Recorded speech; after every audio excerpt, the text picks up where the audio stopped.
नाम मायरा जबार है और मैं पाकिस्तान की फ़र्स्ट एवर फ़ीमेल नेविगेटर हूँ। और क्योंकि मैं फ़र्स्ट फ़ीमेल नेविगेटर हूँ और क्योंकि पलवशा और मेरी फ़र्स्ट जोड़ी है जो लड़कियों की कंप्लीट है। अभी तक कोई लड़की इस तरह नेविगेटर आई नहीं है। फिर अभी हमारी दूसरी नेविगेटर हमारी क्लब की हमारी एक बहन ही है, वही आई हैं और हमारा एक्सपीरियंस बहुत अच्छा रहा है। पलवशा और मैंने साथ, ये हमारी थर्ड रेस है थल की।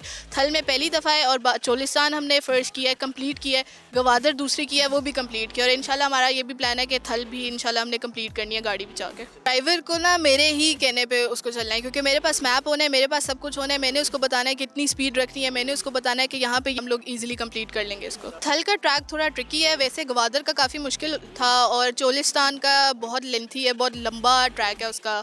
तो सारे ही ट्रैक्स अच्छे, मज़ा आता है हमें तो करके।